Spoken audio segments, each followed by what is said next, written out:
लहरों से डरकर नौका पार नहीं होती। लहरों से डरकर नौका पार नहीं होती, कोशिश करने वालों की हार नहीं होती। नमस्कार विद्यार्थी मित्रांनो, मी तुषार शिंदे सर आणि आपण आहोत शिंदे सर स्पेशल इंग्लिश क्लासेसच्या युट्यूब चॅनलवरती। विद्यार्थी मित्रांनो, इयत्ता 6वीच्या इंग्रजी विषयामध्ये असणारं एक अतिशय मौलिक असं असणारं किंवा मौल्यवान असणारं एक पाठ आपल्याला या ठिकाणी शिकायचं आहे। इयत्ता 6वीच्या इंग्रजीच्या पुस्तकामध्ये असणारं एक अतिशय प्रेरणादायी असणारा एक पाठ आज आपण घेणार आहोत। विद्यार्थी मित्रांनो, अलौकिक असं कार्य, कुशाग्राची बुद्धिमत्ता, निसर्गाविषयी असणारी प्रचंड आवड अशा 3 व्यक्तींचा जो सन्मान भारत सरकारने केला आणि त्यांना एकंदरीत पद्मश्री, त्याच्यानंतर म्हणजे पद्मश्री या पुरस्कारांनी या तिघांचाही सन्मान केला, अशा 3 व्यक्तींचा आपण या ठिकाणी अभ्यास करणार आहोत। विद्यार्थी मित्रांनो, आपण इयत्ता 6वीच्या पुस्तकाची सिरीज सुरू केलेली आहे आणि या सिरीज मध्ये 1.4 the people who protect nature या प्रकरणाला आपण आज सुरुवात करतोय। तत्पूर्वी विद्यार्थी मित्रांनो, जर तुम्ही आपल्या चॅनलला अजून सबस्क्राईब केलेलं नसेल तर लगेच आपल्या चॅनलला सबस्क्राईब करून घ्या आणि शेजारीच असणारं बेल आयकॉन प्रेस करायला मात्र विसरायचं नाही। त्याचं कारण असं आहे की या पाठाचा इव्हन सगळ्या पाठांचा स्वाध्याय, workshop, chitchat activity, warming up activity, do you know, या सगळ्या ऍक्टिव्हिटी, डिफिकल्ट वर्ड्स, या सगळ्या आपल्याला याच युट्यूब चॅनलवरती पाहायला मिळणार आहेत। तर विद्यार्थी मित्रांनो, अजून आपला चॅनल सबस्क्राईब केलेलं नसेल तर पटकन चॅनलला सबस्क्राईब करून घ्यायचंय। आपण या पाठाला लगेच सुरुवात करतोय। पहा, प्रकरणाचं नाव आहे the people who protect nature 1.4।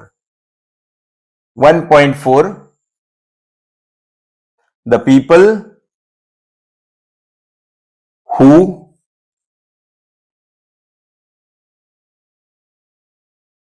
Protect nature. Okay, तर अशा पद्धतीने एक अतिशय समजण्यास सोपा परंतु अतिशय प्रेरणादायी असणाऱ्या आपल्या या पाठाला मी आज सुरुवात करतोय। विद्यार्थी मित्रांनो, तुम्हाला माहिती आहे का, माणसाला पद्मश्री पुरस्कार केव्हा मिळतो? पद्मश्री असेल, पद्मभूषण असेल, पद्मविभूषण असेल, ओके, हे पुरस्कार माणसाला केव्हा मिळतात? तर एखाद्या व्यक्तीच्या अलौकिक कार्यासाठी त्याचा सन्मान केला जातो। मग ते क्रीडा क्षेत्र असेल, कला क्षेत्र असेल, विज्ञान असेल, सांस्कृतिक असेल, या सगळ्या क्षेत्रांमध्ये अलौकिक बुद्धिमत्तेने अलौकिक कार्य करणाऱ्या व्यक्तींना सन्मान केला जातो। तुम्हाला माहिती आहे का, यावर्षी 2026 आपल्या महाराष्ट्रामधील एकूण 15 व्यक्तींना पद्मविभूषण, पद्मभूषण आणि पद्मश्री या पुरस्कारांनी अनुक्रमे सन्मानित केलेलं आहे। त्यातील काही नामोल्लेख मी तुमच्यासाठी करणार आहे, कारण ती व्यक्ती तुमच्या ओळखीच्या आहेत। बाकीच्या व्यक्ती विद्यार्थी मित्रांनो तुम्ही शोधायच्या आहेत आणि याच व्हिडिओच्या खाली त्याची कमेंट करायची आहे। पहा विद्यार्थी मित्रांनो, तो तुम्ही धर्मेंद्र या हिरोला तुम्ही ओळखत असताना, धर्मेंद्र सिंग देओल, बरोबर, तर त्या व्यक्तीला पद्मविभूषण हा पुरस्कार यावर्षी मरणोत्तर मिळालेला आहे। त्यानंतर अलका याग्निक, ज्यांची गाणी ही हिंदी मधली खूप सारी फेमस आहेत, या असणाऱ्या कला क्षेत्रातील या गायिकेसाठी सुद्धा या वर्षीचा पद्मभूषण पुरस्कार जाहीर झालेला आहे। एकूण महाराष्ट्रामध्ये 3 पद्मभूषण मिळालेले आहेत, त्यापैकी अलका याग्निक यांनाही पुरस्कार मिळालेला आहे। आणि तुमच्या आमच्या आवडीचा असणारा खेळाडू रोहित शर्माला पद्मश्री या पुरस्काराने सन्मानित केलेला आहे। म्हणजे त्यानंतर पहा, आर माधवन, आणि आपल्या पाथर्डी तालुक्यासाठी अतिशय भूषणाची असणारी गोष्ट ते म्हणजे श्री रघुवीर खेडकर यांना संपूर्ण महाराष्ट्र तमाशाच्या क्षेत्रामध्ये ओळखतो। महाराष्ट्राची लोककला असणारा तमाशा त्यांनी महाराष्ट्राच्या घरोघर, इव्हन देशामध्ये, भारत देशाच्या 26 जानेवारी, 15 ऑगस्ट त्यावेळेस ज्यावेळेस 26 जानेवारी ज्यावेळेस संचलन होतं, पूर्ण भारत देशातून आपापल्या राज्याचे नृत्य प्रकार किंवा लोककला त्या ठिकाणी येतात, त्या ठिकाणी त्यांनी तमाशाचं सादरीकरण सुद्धा केलेलं आहे। म्हणजे अशा पद्धतीने भारतभर तमाशाला पसरवणाऱ्या रघुवीर खेडकर यांना सुद्धा पद्मश्री पुरस्कार मिळालाय। ऍज अ महाराष्ट्रीयन आणि एक पाथर्डी तालुक्यातील व्यक्ती म्हणून आपल्यासाठी खूप भूषणाची गोष्ट आहे। संपूर्ण महाराष्ट्रातील विद्यार्थ्यांसाठी हे भूषणाच्या असणाऱ्या गोष्टी, अशा 15 व्यक्तींना पद्मश्री पुरस्कार महाराष्ट्रामध्ये मिळालेला आहे। ओके, तर भारत सरकारने त्यांचा गौरव केलेला आहे. विद्यार्थी मित्रांनो, आपल्या प्रकरणाला सुरुवात करतोय. प्रकरणाचं नाव आहे the people who protect nature. अशी लोक ज्यांनी निसर्गाचं संवर्धन केलं. विद्यार्थी मित्रांनो, या ठिकाणी एक क्लॉज आलेला आहे. तुम्हाला क्लॉज काय सध्या कळणार नाही, पण विद्यार्थी मित्रांनो, जेव्हा एखाद्या नामाचं वर्णन करणारं वाक्य त्याच्या शेजारी येतं तेव्हा त्या ठिकाणी ऍडजेक्टिव्ह क्लॉज होतो आणि नामाचं वर्णन करणाऱ्या शब्दाला विशेषण म्हणतात, हे तुम्हाला चांगलं माहिती आहे, बरोबर. नामाचं वर्णन करणाऱ्या शब्दाला काय म्हणतात? विशेषण, म्हणजे ऍडजेक्टिव्ह म्हणतात. आणि हेच ऍडजेक्टिव्ह जेव्हा एखादं वाक्य म्हणून काम करतं तेव्हा त्याला काय म्हणतात? तर ऍडजेक्टिव्ह क्लॉज. काय म्हणतात? ऍडजेक्टिव्ह क्लॉज म्हणतात. आणि इथून इथपर्यंत काय झालंय? तर हा ऍडजेक्टिव्ह क्लॉज झालेला आहे. ओके, तर टायटल मध्ये ऍडजेक्टिव्ह क्लॉज झालेला आहे, तो भाग आपला वेगळा आहे. तर पहा विद्यार्थी मित्रांनो, या ठिकाणी तुमच्या प्रकरणाला सुरुवात करतोय. प्रकरणामध्ये एक ऍक्टिव्हिटी सुरुवातीला दिली, ती आपण नंतर वर्कशॉप मध्ये घेणारच आहोत. पहा, डू यू नो, माहित आहे का तुम्हाला? आणि काय ऍक्टिव्हिटी आहे? The names of the following pictures. या ठिकाणी काही चित्र दिलेली आहेत आणि त्या चित्रांची इंग्लिश मधली नावं तुम्हाला लिहायची आहेत मित्रांनो. या ठिकाणी पहिलं चित्र जे आहे त्याला पारंबे आलेले आहेत आणि ज्या झाडाला पारंबे येतात त्या झाडाला वड म्हणतात. आणि वडाचं झाड याला इंग्लिश मध्ये बनियान ट्री म्हणतात. काय म्हणतात? बनियान ट्री असं म्हणतात. BANYAN आणि ट्री, बनियान ट्री, बरोबर. त्याच्यानंतर तुम्हाला स्क्रीनवरती सुद्धा ते पाहायला मिळेल, कारण तिथं या साईडला तुम्हाला व्हिडिओमध्ये एक छोटासा एक क्लिप किंवा एक छोटासा फोटो तुम्हाला ऍड केलेला दिसेल, त्याच्यावरती त्याची उत्तरं पण आहेत. त्याच्यानंतर एक असं उभं झाडमध्ये गेलेलं आहे, त्याला अशी फांद्या फुटल्या आहेत आणि थोडेसे काटे दिसत आहेत, बरोबर. जे काटेरी वनस्पती आपल्याकडे वाढते, वाळवंटामध्ये असते, त्याला आपण कॅक्टस असं म्हणतो. कॅक्टसला मराठीमध्ये निवडुंग असं म्हणतात. नंतर तुमच्या आमच्या ओळखीचं असणारं झाड आहे ते म्हणजे कोकोनट ट्री. कोकोनट ट्री म्हणजे नारळाचं झाड, बरोबर. तर कोकोनट ट्री त्या ठिकाणी दिला. आणि दुसरा जो डिसेंबर महिन्यामध्ये सण साजरा केला जातो त्याचं प्रतीक असणारं एक झाड दिलेलं आहे आणि त्याचं नाव आहे ख्रिसमस ट्री. काय? Christmas tree. त्याला इंग्लिशमध्ये पाईन ट्री असंही म्हणतात, पाईन वृक्ष, बरोबर. तर हे पाईन वृक्ष या ठिकाणी तुम्हाला फोटोमध्ये पाहायला मिळत आहे. पहा मुलांनो, या प्रकरणाला सुरुवात करतोय. प्रकरणाचे नाव the people who broke the bank. तत्पूर्वी विद्यार्थी मित्रांनो, अजूनही चॅनल सबस्क्राईब केलं नसेल तर पटकन चॅनल सबस्क्राईब करून घ्या, कारण अतिशय महत्वाची माहिती तुम्हाला मी शिकवायला निघालेलो आहे. ओके, आणि अतिशय सोप्या भाषेमध्ये हा व्हिडिओ जाणार आहे. कोणी व्हिडिओ स्किप करायचा नाही, शेवटपर्यंत हा व्हिडिओ पाहायचा आणि व्हिडिओ आवडल्यानंतर व्हिडिओला लाईक, शेअर आणि सबस्क्राईब करायचंय. ओके, त्याच्यानंतर पहा विद्यार्थी मित्रांनो, या ठिकाणी nature is very important for our life. Nature is very important for our life. आपल्या जीवनासाठी निसर्ग हा खूप महत्वाची गोष्ट आहे. निसर्ग ही अतिशय महत्वाची गोष्ट आहे. नेचर म्हणजे निसर्ग. विद्यार्थी मित्रांनो, प्रत्येक अवघड शब्दाचं असणारं तुम्हाला डिफिकल्ट मिनिंग जे आहे, डिफिकल्ट वर्ड्स मिनिंग जे आहे, मराठी मिनिंग, इंग्लिश मिनिंग, ते तुम्हाला या ठिकाणी वरती तुम्हाला टाईप करून या ठिकाणी टाईप फॉर्मॅटमध्ये मिळेल आणि सेंटेन्स तुम्हाला इथं वरती वाचायला मिळेल. ओके, तर तुम्हाला सेंटेन्स आणि डिफिकल्ट वर्ड्स मिनिंग हे सगळं तुम्हाला या ठिकाणी तुम्हाला एका साईटमध्ये तुम्हाला टाईप करून दिलं जाईल. ओके, फळ्यावरती काय मी ते लिहिणार नाही, पण तुम्हाला या ठिकाणी सगळं टाईप करून दिलं असेल. त्यानंतर पहा मुलांनो, nature is very important for our life. आपल्या जीवनासाठी निसर्ग खूप महत्वाचा आहे. पहा, forest gives us fresh air, clean water, food and shelter. मग फॉरेस्ट म्हणजे जंगल, वन आपल्याला काय देतं? तर आपल्याला ते शुद्ध हवा देतं, फ्रेश एअर, बरोबर. त्यानंतर क्लीन वॉटर, स्वच्छ पाणी देतं. त्याच्यानंतर फूड, अन्न देतं. आणि शेल्टर म्हणजे निवारा देतं.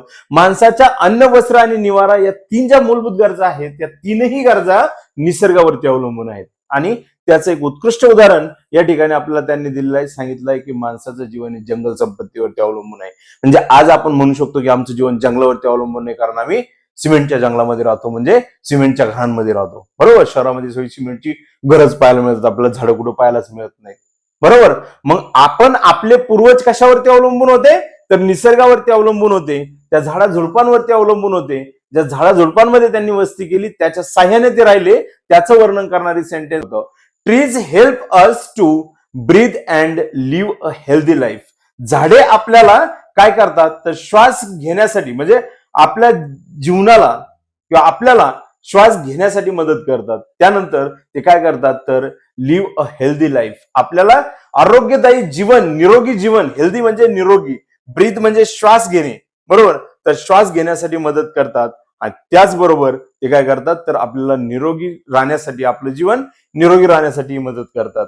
Animals and birds also depend on forest. प्राणी आणि पक्षी हे सुद्धा कशावरती अवलंबून असतात, तर त्या फॉरेस्टवरती किंवा जंगलांवरती अवलंबून असतात. डिपेंड म्हणजे अवलंबून असणे, त्याचाही अर्थ तुम्हाला इथं पाहायला मिळेल. ओके, नंतर पुढे आहे some people understand the value of nature and work hard to protect it. काही लोकांनी या निसर्गाचं असणारं महत्व जाणलं आणि या निसर्गाच्या जतनासाठी, संरक्षणासाठी त्यांनी काय केलं, तर खूप कष्ट त्यांनी या निसर्गाच्या जतनासाठी केले, खूप परिश्रम त्यांनी निसर्गाच्या जतनासाठी केले, फॉरेस्टच्या जतनासाठी केले. मग या ठिकाणी प्रोटेक्ट म्हणजे संरक्षण करणे. ओके, त्याच्यानंतर आहे they do not work for money or fame. ते लोक जे होते ते लोक त्यांनी पैशासाठी आणि प्रसिद्धीसाठी काम केलं नाही. They do not work for money or fame. Fame म्हणजे काय, तर प्रसिद्धी. ओके, आणि मनी म्हणजे पैसा. तर त्यांनी पैशासाठी आणि प्रसिद्धीसाठी कधीही काम केलं नाही. They work with love and care for nature. त्यांनी कशासाठी काम केलं, तर त्यांनी अतिशय आवडीने निसर्गाची आवड आणि निसर्गाची काळजीपोटी, निसर्गाचं जतन करण्यापोटी त्यांनी निसर्गाचं काम केलं. This lesson tells us about 3 such people who loved nature and worked selflessly for society. मग हा धडा आपल्याला काय सांगतो, तर त्या 3 लोकांविषयी सांगतो की ज्यांना निसर्गाची आवड होती.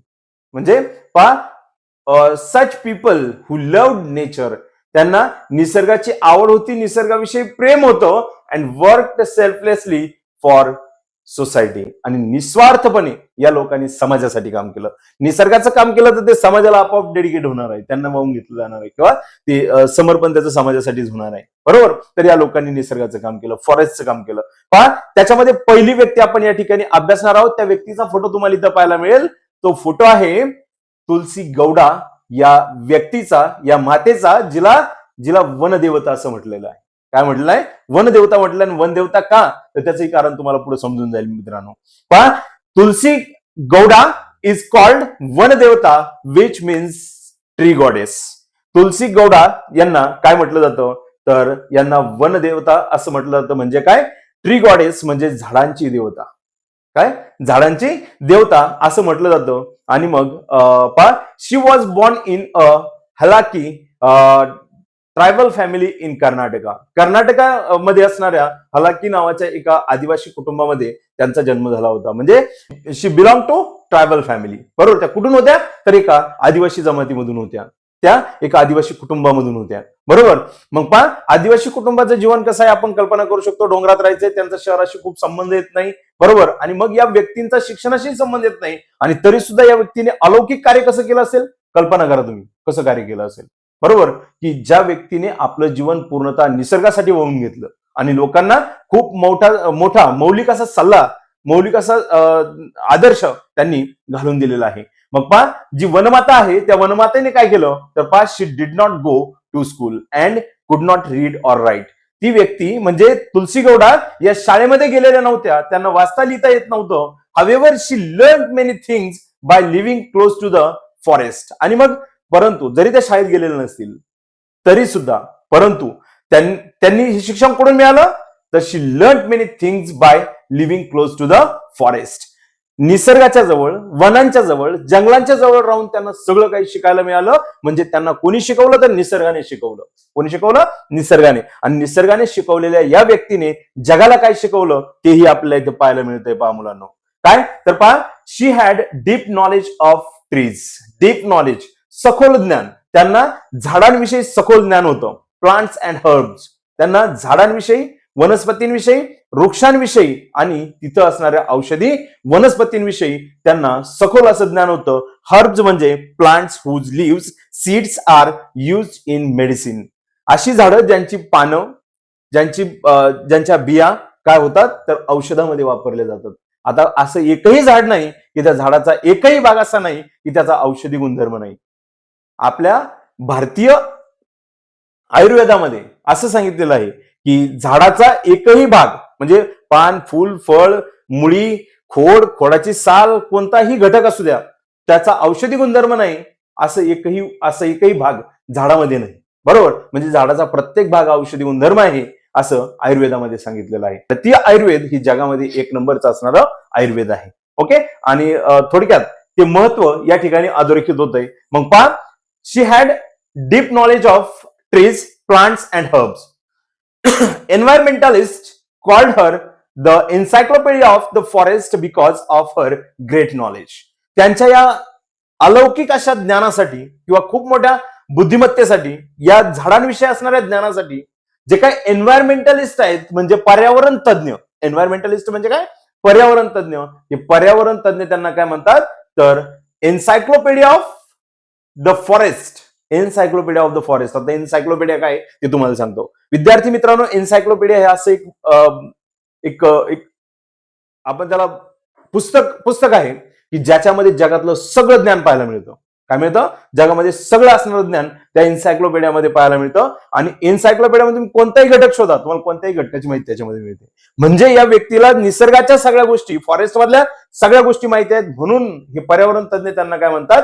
तर एन्सायक्लोपीडिया ऑफ फॉरेस्ट म्हणजे थोडक्यात जंगलाचा ज्ञानकोश. एन्सायक्लोपीडिया ऑफ फॉरेस्ट म्हणजे काय? जंगलाचा ज्ञानकोश असं या तुलसी गौडा यांना संबोधलं जातं. कोणाकडून? पर्यावरण तज्ञांकडून. पहा, she planted more than 30,000 saplings in her life. त्यांनी त्यांच्या जीवनामध्ये 30,000पेक्षा जास्त झाडांची रोपटी त्यांनी लावली होती. म्हणजे झाडांचं वृक्षारोपण त्यांनी केलं त्यांच्या पूर्ण जीवनामध्ये.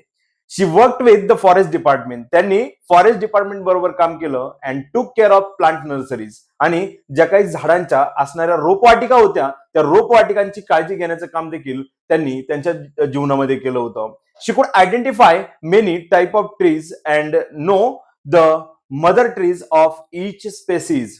मग पहा, त्यांना खूप साऱ्या झाडांच्या किंवा खूप साऱ्या झाडांचे प्रकार त्यांना माहिती होते किंवा त्या ओळखू शकत होत्या. आणि त्या झाडांची असणारे जे काही मदर ट्रीज आहेत किंवा मदर प्लांट आहेत, त्याला आपण मातृवृक्ष म्हणतो किंवा मातृझाड म्हणतो, मूळ झाड म्हणतो, त्या प्रजातीच्या मूळ झाडांचं देखील त्यांना काय होती? जाणीव होती. स्पेसीज म्हणजे प्रजाती असा त्याचा अर्थ होतो. त्याच्यानंतर पहा, she believed that the forest taught her like a teacher. त्यांना या गोष्टीवरती विश्वास होता की फॉरेस्ट जी वन आहेत, जंगल आहेत, ती जंगल त्यांना त्यांच्या शिक्षकाप्रमाणे शिकवतात. आता ते शाळेत तर गेलेल्या नव्हत्या, शाळेतल्या गोष्टी त्यांना लिहिता वाचता येत नव्हतं, परंतु तरी सुद्धा त्यांना विश्वास होता की निसर्ग शिक्षकाप्रमाणे त्यांना शिकवतो आणि त्यांनाच नाही, तो सगळ्यांना शिकवतो. त्यानंतर पहा, she loved trees as her own children. त्यांना ती जी झाडं होती, त्या झाडांना त्यांनी त्यांच्या मुलाप्रमाणे प्रेम केलं. म्हणजे 30,000 झाडं त्यांनी लावली. खूप साऱ्या झाडांविषयी त्यांना माहिती होतं. त्यांच्या प्रजाती, मदर प्लांट त्यांना माहिती होते, मदर ट्रीज त्यांना माहिती होत्या, मूळ झाडं माहिती होते, मूळ प्रजाती माहिती होत्या. आणि त्या झाडांचं जतन त्यांनी आपल्या मुलाबाळाप्रमाणे केलेलं होतं. In 2021 the government of India honoured her. In 2021, the government of India honored her with the Padma Shri Award for her great service to nature. निसर्गाची महान अशी सेवा केल्यामुळे त्यांना 2021 मध्ये भारत सरकारने त्यांना पद्मश्री हा पुरस्कार देऊन त्यांचा सन्मान केला. म्हणजे त्यांना सन्मानित केले. ऑनर्ड म्हणजे सन्मानित करणे आणि सर्व्हिस म्हणजे सेवा. ओके, तर त्यांनी निसर्गाप्रती जी सेवा केली किंवा निसर्गाची सेवा केली त्यासाठी त्यांना सन्मानित करण्यात आलं. राहीबाई सोमा पोपेरे. पुढची जी व्यक्ती आहे, पुढचं जे व्यक्तिमत्व आहे, ते व्यक्तिमत्व आहे राहीबाई सोमा पोपेरे, सीड मदर, आणि शी बिलॉंग टू महाराष्ट्र. आपल्यासाठी आणखीन एक गौरवाची गोष्ट म्हणजे महाराष्ट्रीयन असलेल्या त्याचबरोबर अहिल्यानगर जिल्ह्यामधील असलेल्या या राहीबाई सोमा पोपेरे यांना देखील पद्मश्री पुरस्कार मिळालाय. पहा पुढं, Rahibai Soma Popere Padmashri is known as the seed mother. Rahibai Soma Popere seed mother म्हणून त्यांना ओळखलं जातं. Rahibai Soma Popere Padmashri is known as the seed mother. म्हणजे पद्मश्री पुरस्कार विजेत्या राहीबाई सोमा पोपेरे यांना बीजमाता म्हटलं जातं. म्हणजे सीड मदर म्हणजे बीजमाता. She is a tribal farmer from Maharashtra. त्या सुद्धा एक आदिवासी जमातीमध्ये किंवा आदिवासी शेतकऱ्याच्या कुटुंबामध्ये जन्माला आलेल्या एक महिला होत्या किंवा त्यांचा जन्म महाराष्ट्रातील एका आदिवासी शेतकऱ्याच्या घरामध्ये झाला होता. पण शी कुड not attend school because her family was very poor. त्या शाळेमध्ये जाऊ शकल्या नाहीत कारण त्यांचं कुटुंब खूप गरीब होतं. She started working in the fields at young age. Okay, तर त्यांनी त्यांच्या लहानपणीच काय केलं होतं किंवा लहान वयातच त्यांनी शेतामध्ये काम करायला सुरुवात केली होती because of her family poverty. त्यांच्या घरात कुटुंबाचं जे काही गरिबी होती त्या गरिबीमुळे त्यांनी लहानपणीच कामाला सुरुवात केली होती किंवा लहान वयातच त्यांनी काम केलं होतं. She learn farming through daily work and experience. त्यांनी शेती ही त्यांच्या दैनंदिन कामातून आणि अनुभवातून त्यांनी शिकली. त्यानंतर पहा she saved many traditional and native seeds of crops. आणि मग त्यांनी काय केलं तर ज्या काही ट्रॅडिशनल म्हणजे ज्याला आपण पारंपरिक पद्धतीच्या असणारी जी काही पिकं आहेत किंवा नेटिव्ह म्हणजेच थोडक्यात स्थानिक असणारी जी पिकं आहेत ज्याला आपण गावरान म्हणतो, बरोबर, तर अशा स्थानिक पारंपरिक पिकांचं जतन करण्याचं काम त्यांनी केलं होतं. सेव्ड म्हणजे या ठिकाणी तुम्ही जतन करणे असं त्याचा अर्थ आहे. त्याच्यानंतर ट्रॅडिशनल म्हणजे पारंपरिक आणि नेटिव्ह म्हणजे स्थानिक आणि क्रॉप म्हणजे पिकं. मग जे काही स्थानिक आणि पारंपरिक पिकं होते या पारंपरिक पिकांचं जतन करण्याचं काम त्यांनी केलं होतं. She encourage farmers to grow local crops instead of using only market seeds. बाजारामध्ये मिळणारे जे काही बियाणं आहे त्या बियाणांच्या ऐवजी पारंपरिक पद्धतीने जे असणारं किंवा लोकल गावरान असणारं जे काही बियाणं आहे त्या बियाणांचा वापर करण्यासाठी त्यांनी लोकांना प्रोत्साहित केलं. म्हणजे त्यांच्या आसपास असणारी जी लोक होती त्या लोकांना त्यांनी काय केलं तर ते पारंपरिक बियाणं आपल्या शेतामध्ये पेरण्यासाठी त्यांनी प्रोत्साहन दिलेलं होतं. त्याचबरोबर पहा शी टॉट people about organic farming and natural methods. आता त्या शिकलेल्या होत्या का? अजिबात शिकलेल्या नव्हत्या. आणि तरी सुद्धा त्यांनी सेंद्रिय शेतीची माहिती कोणाला द्यायचं काम केलं तर लोकांना द्यायचं काम केलं. आणि त्याचबरोबर नॅचरल मेथड्स ऑफ फार्मिंग म्हणजे शेतामध्ये वापरल्या जाणाऱ्या ज्या काही नैसर्गिक पद्धती आहेत, नॅचरल मेथड्स नैसर्गिक पद्धती, या पद्धतींचं देखील ज्ञान देण्याचं काम त्यांनी किंवा शिकवण्याचं काम त्यांनी कोणाला केलं तर त्यांच्या असणाऱ्या जवळच्या लोकांना केलं. किंवा या ठिकाणी टॉट म्हणजे शिकवणे असा अर्थ घेऊ नका, तर या ठिकाणी टॉट म्हणजे मार्गदर्शन करणे, गाईड, बरोबर, शी गायडेड असा आपण त्याचा अर्थ घेऊ. तर त्यांनी त्यांच्या जवळच्या लोकांना मार्गदर्शन केलं होतं. त्याचबरोबर पहा Rahibai is an active member of Kalsubai Parisar Biyane Sanvardhan Samiti Akole in Ahilyanagar district. Okay, म्हणजे अहिल्यानगर जिल्ह्यातील अकोले या ठिकाणी असणारी जी काही कळसुबाई परिसर बियाणे संवर्धन समिती आहे या संवर्धन समितीच्या त्या कोण आहेत तर सक्रिय सदस्य आहेत. त्यानंतर पहा she started seed bank and nurseries to protect seeds. त्यांनी काय केलं होतं तर त्यांनी सीड बँक सुरू केली होती. म्हणजेच थोडक्यात आपण त्याला बियाणांची बँक त्यांनी सुरू केली आणि त्याचं जतन करण्यासाठी, प्रोटेक्ट म्हणजे जतन करणे किंवा संरक्षण करणे, संरक्षण करण्यासाठी त्यांनी काही रोपवाटिकाही निर्माण केल्या होत्या. नर्सरीज म्हणजे रोपवाटिका निर्माण करणे. ओके, आपण अगोदरच्या भागात सुद्धा पाहिलंय की तुलसी गौडा यांनी सुद्धा नर्सरी निर्माण केल्या होत्या, त्याच्यातून काळजी घेतलेली होती. आणि इथं राईबाई पोपेरे यांनी सुद्धा काय केलं होतं तर सीड बँक निर्माण करून त्यांनी त्या बियाणांच्या जतनासाठी नर्सरी तयार केल्या आणि नर्सरीमध्ये त्यांनी बियाणांचं जतन केलं, गावरान बियाणांचं. ओके, त्यानंतर पहा she shared seeds freely with many farmers. त्यांनी खूप साऱ्या शेतकऱ्यांबरोबर त्यांच्याकडे असणारं जे काही बियाणं होतं, गावरान बियाणं, ते त्यांनी त्या लोकांना काय केलं होतं तर मोफतपणे त्यांना लावण्यासाठी दिलेलं होतं किंवा त्यांच्याकडे ते सुपूर्द केलेलं होतं. त्याच्यानंतर पहा at present about 122 land races and 32 crops are under conservation. आणि मग आज जर आपण एकंदर पाहिली प्रेझेंट, ऍट प्रेझेंट म्हणजे या काळामध्ये सुद्धा 122 जे काही स्थानिक बियाणं आहे, स्थानिक किंवा पारंपरिक बियाणांच्या ज्या जाती आहेत या जातींचं त्यांनी काय केलं संवर्धन केलं. आणि 32 क्रॉप्स आर अंडर कन्झर्वेशन. कन्झर्वेशनचा पण अर्थ जर या ठिकाणी तुम्ही पाहिला तर तो काय the protection of natural world म्हणजे थोडक्यात काय तर आपण त्याला जतन करणे, बरोबर, किंवा संरक्षण करणे, संरक्षणाखाली असणे. अंडर कन्झर्वेशन म्हणजे संरक्षणाखाली. तर 32 पिकं त्यांच्या एकंदरीत संरक्षणाखाली किंवा त्यांच्या असणाऱ्या मार्गदर्शनाखाली आज तागायत आहेत, बरोबर. आणि 122 प्रकारच्या असणारी जे पारंपरिक बियाणांच्या जाती आहेत, स्थानिक जाती, तर त्याही त्यांच्याकडे उपलब्ध आहेत. त्यानंतर पहा her work help to protect food, farming and nature. त्यांचं जे काम आहे ते काम आपल्याला अन्न, शेती आणि निसर्ग याच्या जतनासाठी अतिशय मोलाचं काम म्हणजे त्यांचं कार्य ते काम करतं. पहा in 2020 she received the Padmashri award. 2020 मध्ये भारत देशाचे तत्कालीन राष्ट्रपती रामनाथ कोविंद यांच्या हस्ते त्यांना काय मिळालं होतं, तर हा पद्मश्री पुरस्कार त्यांना मिळाला होता. त्यानंतर पहा she was also included in the BBC list of 100 women for her inspiring work for society and nature. मग एकंदरीत समाजाच्या आणि निसर्गाच्या समाज आणि निसर्ग याच्यासाठी प्रेरणादायी असणाऱ्या कार्यासाठी ज्या 100 महिलांची यादी जाहीर केली बीबीसीने. बीबीसी म्हणजे ब्रिटिश ब्रॉडकास्टिंग कॉर्पोरेशन. या बीबीसीने जी यादी प्रसारित केली होती, या यादीमध्ये राहीबाई पोपेरे यांचा देखील समावेश केलेला आहे. म्हणजे थोडक्यात त्यांना एक आपण त्याला एक शक्तिशाली महिला म्हणून, स्ट्रॉंगेस्ट वुमन अशा पद्धतीने त्यांचा उल्लेख त्या ठिकाणी केला गेलेला आहे. म्हणजे एकंदरीत ब्रिटिश प्रसारण संस्था बीबीसी बरोबर यांनी त्यांचा उल्लेख केला आहे त्यांच्या त्या यादीमध्ये. त्याच्यानंतर पुढची एक अलौकिक कार्य करणारी व्यक्ती आहे ती म्हणजे चैतराम देवचंद पवार. म्हणजे Chaitram Devchand Pawar, a pioneer of tribal development and sustainable agriculture. Power यातला प्रत्येक शब्द खूप मौल्यवान दर्जेदार आहे.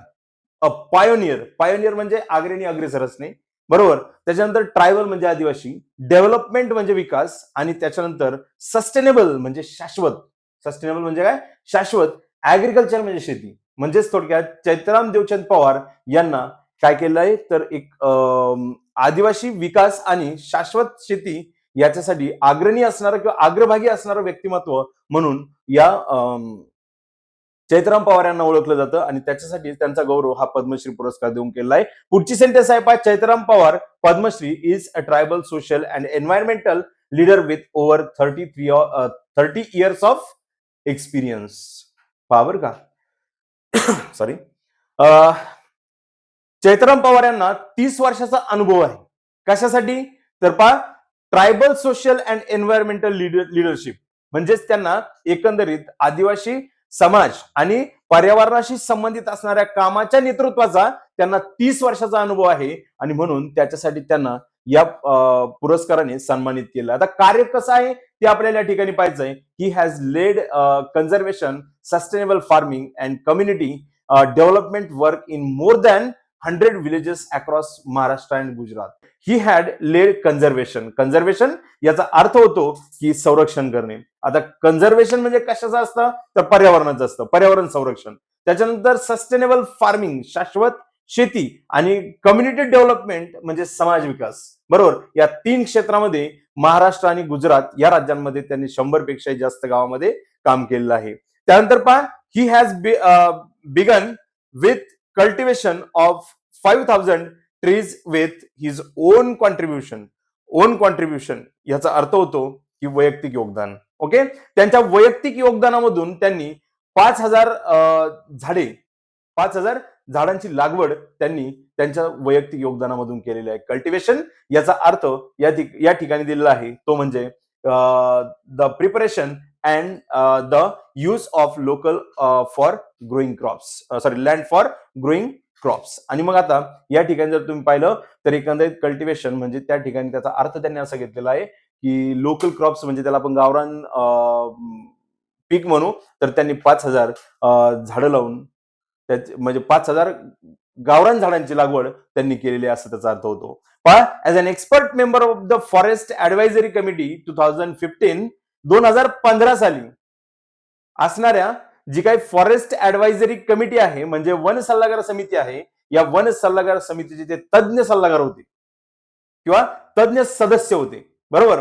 ऍज अन एक्सपर्ट मेंबर म्हणजेच तज्ञ सदस्य of the forest advisory committee 2015 he helped protect forest, empower tribal community especially women and promote self reliant development. विभागाच्या सल्लागार समितीवरती 2015 मध्ये वन विभागाच्या सल्लागार समितीमध्ये त्यांना तज्ञ सदस्य म्हणून नेमलं होतं. त्याचं कारण असं होतं की त्यांचं योगदान जे होतं ही हेल्प्ड प्रोटेक्ट फॉरेस्ट, त्यांनी वनाचं संरक्षण करण्यासाठी मदत केली होती. म्हणून वन विभागाने त्यांना सल्लागार समितीचा तज्ञ सदस्य म्हणून नेमलं होतं. त्याचबरोबर त्यांनी empower tribal community specially women, महिला सक्षमीकरण किंवा महिलांना सक्षम बनवण्यासाठी, महिला सबलीकरणासाठी देखील त्यांनी कार्य केलं होतं. त्याचबरोबर प्रमोट सेल्फ रिलियंट डेव्हलपमेंट, म्हणजेच थोडक्यात त्यांनी महिलांना किंवा तिथल्या आदिवासी लोकांना स्वावलंबी बनवण्यासाठी त्यांनी प्रोत्साहन दिलं होतं त्यांच्या कार्याच्या माध्यमातून. त्यानंतर पहा, he has started work from his village Baripada in Dhule district with the help of Janjati Kalyan Ashram and now extended in nearby 100 villages from Maharashtra, Madhya Pradesh and Gujarat. Sentence मोठी आहे मुलांनो, कारण या ठिकाणी असं सांगितलंय की त्यांनी त्यांच्या कामाची सुरुवात त्यांच्या धुळे जिल्ह्यातील असणाऱ्या बारीपाडा या गावापासून सुरुवात केली होती. त्या ठिकाणी त्यांचा असणारा जो जनजाती कल्याण आश्रम आहे त्याच्या माध्यमातून हे काम सुरू झालं. महाराष्ट्र, मध्य प्रदेश आणि गुजरात या राज्यांमध्ये त्यांनी 100 पेक्षाही जास्त गावांमध्ये त्याचा विस्तार झालेला तुम्हाला पाहायला मिळतो. एक्सटेंडेड इन नियर बाय, जवळजवळ, बरोबर, किती तर 100 गावांमध्ये त्या जनजाती कल्याण आश्रमाच्या माध्यमातून त्यांनी त्यांचं कार्य सुरू ठेवलं होतं आणि याच कार्यासाठी त्यांचा सन्मान करण्यात आलेला आहे. त्याच्यानंतर पुढच्या पॅराग्राफ मध्ये पहा मुलांनो, he has worked for tree planting, water conservation and forest protection. त्यांचं जे काम आहे ते काम कशाच्या संदर्भात आहे तर ट्री प्लांटेशन, म्हणजे झाडांचं वृक्षारोपण करणे, वृक्षारोपणाशी संबंधित त्यांचं काम आहे. वॉटर कन्झर्वेशन, पाणी संवर्धन, त्याविषयी त्यांचं काम आहे. आणि त्याचबरोबर फॉरेस्ट प्रोटेक्शन म्हणजे वनांचं जतन करणे, वनांना संरक्षण देणे, बरोबर, त्याच्यासाठी त्यांचं खूप मोठं मोलाचं योगदान होतं.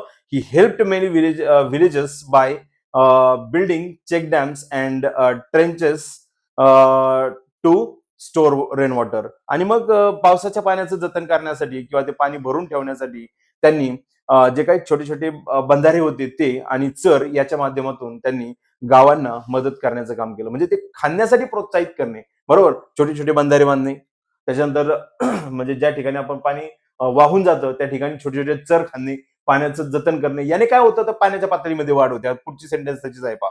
काय तर त्याचा फायदा काय झाला तर ते पण दिलं आहे. Because of this the ground water level increased in many areas. ज्या ठिकाणी त्यांनी काम केलं त्या खूप साऱ्या क्षेत्रांमध्ये पाण्याची जी भूजल पातळी आहे ती भूजल पातळी वाढली. म्हणजे या ठिकाणी इन्क्रीज्ड म्हणजे वाढणे आणि ग्राउंड वॉटर लेवल याचा अर्थ होतो भूजल पातळी, बरोबर. तर भूजल पातळी वाढण्यास त्याची मदत झाली होती. Farmers got more water for farming and their crops improved. मग आता शेतकऱ्यांना त्याची काय मदत झाली तर शेतकऱ्यांच्या शेताला लागणारं जे पाणी होतं त्या पाण्याच्या पातळीमध्ये वाढ झाली आणि त्यातूनच त्यांना खूप सारं उत्पन्न म्हणजे त्यांच्या उत्पन्नामध्ये देखील सुधारणा झाली. म्हणजे पिकांच्या उत्पन्नामध्ये सुधारणा झाली आणि त्यांचं हे योगदान लोकांच्या सुद्धा कामी आलं. म्हणजे जनजातीच्या कामाला आलं, ज्या आश्रमाच्या नावाने त्यांनी काम सुरू केलं होतं, जनजाती कल्याण आश्रम, बरोबर. तर जनजाती कल्याणासाठी त्यांचं काम होतं.